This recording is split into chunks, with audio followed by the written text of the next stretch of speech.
wa'idhu alaina sininan ba'da sinin wa awaman ba'da awam. Ya Allah, kembalikan bulan Ramadan kepada kami, pertemukan kembali kami dengan bulan Ramadan tahun demi tahun, masa demi masa.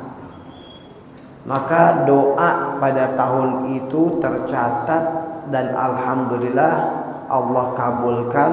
Buktinya Allah masih beri kita kesempatan panjang umur di dalam melaksanakan ibadah. Karena ada saudara kita yang pada tahun lalu ada bersama kita tapi sekarang sudah dipanggil oleh Allah. Enggak tua, enggak muda. Kemudian ada juga orang yang dipanjangkan umur oleh Allah tapi enggak diizinkan untuk mencicipi kenikmatan dan kelezatan hidangan Allah dalam ibadah di bulan Ramadan. Ada dipanjangkan umurnya tapi enggak taubat, tapi belum tersentuh. Mudah-mudahan belum tersentuh dan akan tersentuh, amin insyaallah. Yang dikhawatirkan adalah yang disabdakan oleh baginda Rasul sallallahu alaihi wasallam, wa syarrukum wa syarrun nasi man tala umruhu wa sa'a amaluhu. Seburuk-buruk orang yang umurnya panjang tapi amalnya buruk. Amalnya buruk artinya apa? Emang dipanjangin umurnya sama Allah orang itu. Untuk apa? Untuk nanti persiapan jadi bahan bakar api neraka. Nauzubillah. Makanya bersyukur kepada Allah. Allah izinkan kita pada malam yang indah ini untuk ibadah kepada Allah, apalagi ini termasuk daripada 10 terakhir, yaitu yang paling afdal di dalam bulan Ramadan, pembagian 3 bagian. 10 pertama luar biasa, 10 kedua lebih luar biasa, 10 ketiga terakhir ini lebih istimewa dan luar biasa. Makanya juga ujiannya besar, ujiannya luar biasa. Ini jalan sekarang di mana-mana, apalagi kalau udah mau ngerapat ke pasar, kalau udah ngerapat ke mal-mal, macetnya luar biasa. Masya Allah. Kalau di awal-awal Ramadan tarawih penuh luar biasa. Di akhir Ramadan juga sama penuh. Cuma bedanya di mall. Ini ujian hadirin sekalian dan hadirat nih ibu-ibu. Ini ujian. Ketika Allah Subhanahu wa taala melarang Bani Israel enggak boleh mancing pada hari Sabtu. Kalau kita sih nggak apa-apa, alhamdulillah. Lagi yang punya dunia Allah, yang bikin peraturan terserah Allah. Allah bikin peraturan buat orang Bani Israel nggak boleh mancing hari Sabtu. Ujiannya apa? Itu ikan dipancing di hari biasa, jangan dipancing di jala, di tanggok, susah banget. Ketika hari Sabtu nggak usah pakai di jala, itu tangan aja cemplungin langsung dapat itu ikan. Banyaknya itu ikan pada hari Sabtu, lagi ngumpulnya hari Sabtu. Kenapa? Emang ujiannya. Dilarang mancing hari Sabtu, emang mancing susah, ya nggak apa-apa. Itu namanya bukan ujian. Ini ketika ikan banyak Allah Subhanahu wa taala larang. Artinya Allah larang hari Sabtu, kemudian Allah bikin ujian, Allah hadirkan ikan banyak pada hari Sabtu. Di antara mereka yang cari hilah, cari cara. Yang mancing satu dijelas tuh salah udah, yang ngambil ikan nyerok. Ya, yang kedua dia ngambil, disimpan dulu di situ. Ntar besoknya baru diambil. Tapi dijala dulu. Dijala sama dia diambil, udah jalanya diikat aja, didiemin. Ntar ngambilnya kapan? Besok. Hari Minggu baru ngambil. Itu juga celaka. Karena dia termasuk hari Sabtunya itu dia sibukkan diri dengan memancing. Karena hari Sabtu hari yang mulia buat mereka. Yang ketiga, enggak ngejala, enggak mancing, cuman dia bikin tembusan air. Bikin tembusan. Jadi ikan itu lari ke situ. Nah, kemudian setelah dia lari situ, itu ditutup tuh tempatnya. Jadi ikan itu kalau kata kita udah kepergok, udah nggak bisa ngapa-ngapain. Ntar hari Minggu baru diambil sama dia. Itu juga celaka tiga-tiganya. Nggak boleh. Namanya juga ujian, betul. Kalau bicara logika, repot-repot banget. Orang mancing selain hari Sabtu aja, mancing aja susah. Ini depan mata rezeki, masa mau disia-siain? Nah lo, ini ujian. Allah Subhanahu wa ta'ala memberikan satu keistimewaan yang ada dalam 10 terakhir di bulan Ramadan. Di antaranya ada namanya malam Lailatul Qadar, lebih afdal daripada 1000 bulan. Tapi ujiannya juga luar biasa. Nih umpama ada orang kerja 1 bulan tapi gajinya kayak 1 tahun. Enak gak? Enak. Gaji kerja cuma sebulan, kerjanya cuma sebulan, gajinya 1 tahun. Ya umpama ada misalnya gaji kerjanya sebulan, gajinya 500 juta.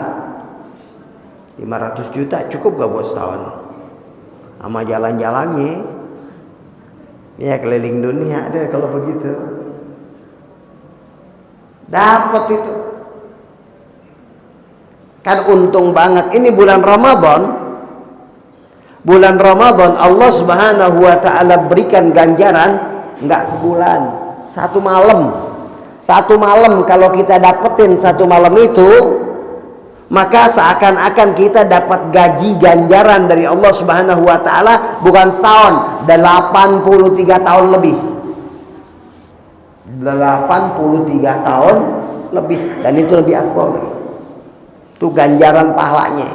Artinya apa? Artinya seorang yang dapat malam Lailatul Qadar, yang mana 1000 bulan itu perumpamaan daripada 83 tahun lebih, dia dapetin pada malam itu. Artinya dia tahu, dia nggak tahu, pokoknya malam itu dia ibadah, berarti dia dapat. Dia lakukan ibadah seakan-akan dia hidup 83 tahun ibadah kepada Allah, bahkan lebih afdal lagi. 1 malam itu seakan-akan dia 83 tahun ibadah. Ini hebat nih. Ya, makanya Rasul sallallahu alaihi wasallam itu kalau udah 10 terakhir bulan Ramadan, beliau udah i'tikaf di masjid, enggak keluar. Enggak keluar-keluar enggak. Di masjid aja i'tikaf seharian. Jadi kalau udah lagi buang hajat apa baru, tapi kalau udah nggak ada apa-apa, udah i'tikaf di masjid. Makanya sekarang ini Masya Allah, kalau cuman baru kultum sejam 2 jam aja sih kecil ya. Rasulullah nginep. Ini nginep gak nih kita? Nginep gak? Gak, kultum sebentar doang kan. Sejam 2 jam kuat gak? Kuat. Bilang aja kuat, lagi juga gak mungkin.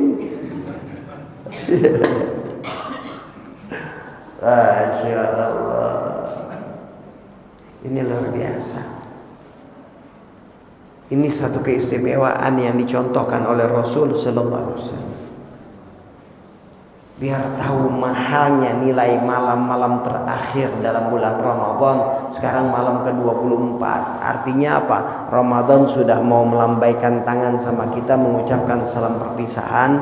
Cuman perlu kita tanyain, besok, tahun besok ketemu lagi gak ya? Kalau minta sih tetap sama Allah, ya Rabb, biar jumpa lagi bulan Ramadan yang akan datang. Hati kita selalu dibersihkan, hati kita selalu diberikan keindahan-keindahan Ramadan. Biar nyala nih hati, biar ada setrumnya. Artinya setrum apa?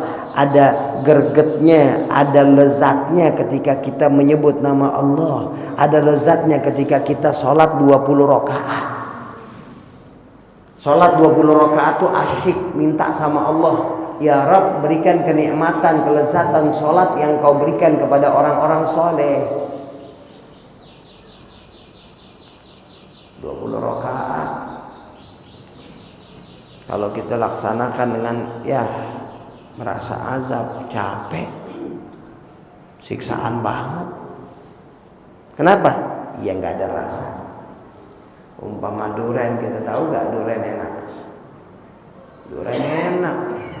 Tapi kalau orang gak tahu udah makan duren, orang luar negeri, orang luar negeri di sana nggak ada duren, disuruh makan duren, dia makan kulitnya,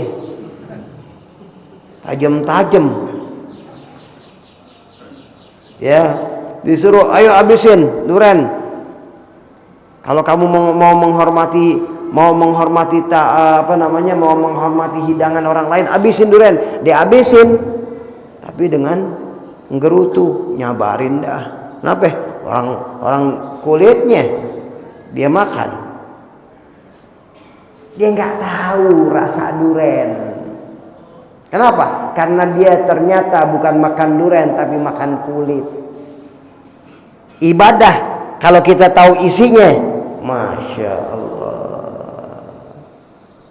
Masya Allah. Ada ulama, beliau mengatakan 2 rakaat di waktu malam itu aku rasakan lebih lezat daripada pengantin baru. 2 rakaat, Masya Allah. Ini dia kita minta, ya Rabb, bukakan ya Rabb. Imam Hasan Basri rahimahullah, beliau mengajarkan tafaqqadul halawata fi thalathin, cari kenikmatan dalam 3 tempat. Tilawatil Quran, baca Quran. Kemudian yang kedua adalah di dalam sholat. Sholat, cari kenikmatan. Ini nikmat dari Allah dapat. Ini sholat, ibadah ini adalah makanan rohani. Makanan rohani. Kalau makan yang jasmani, jadi kita buka puasa, waduh, ada apa lagi, kolak, ada es, ada macam-macam. Makan nikmat terasa, itu makanan jasmani. Apalagi makanan rohani. Makanan rohani itu lebih lezat daripada makanan jasmani. Cuman karena barang mahal, nggak sembarang dikasih orang. Makanya Imam Hasan Basri beliau mengajarkan cari kenikmatan dalam sholat. Yang ketiga, cari kenikmatan dalam bangun malam. Di bangun malam, nikmatin, cari, ya ngomong sama Allah. Jadi hadirin dan hadirat rahimakumullah, mudah-mudahan Allah Subhanahu wa taala jadikan ini sebagai bekal. Nggak panjang-panjang udah. Ya, yang kita minta bukan masalah panjangnya, ya Rabb, biar hati ini terketuk, bersih. Hati disiapkan oleh Allah untuk turunnya rahmat, untuk rahmat yang Allah turunkan, maghfirah, kasih sayang dan lain-lainnya, biar hati kita ini punya kesiapan untuk menerima itu. Bukan sekedar ibadah ini hanya cari kulit, enggak, ya Rabb. Mudah-mudahan Allah Subhanahu wa taala maafkan dosa kita. Jadikan ilmu kita manfaat, panjangkan umur kita semua sehat afiat dalam taat kepada Allah Subhanahu wa taala. Senantiasa mendapat bimbingan dari Allah, dibukakan kebaikan-kebaikan senantiasa mendapatkan tuntunan dari Allah Subhanahu wa taala. Amin ya rabbal alamin. Demikian lebih dan kurang wal afu minkum. Wassalamualaikum warahmatullahi wabarakatuh.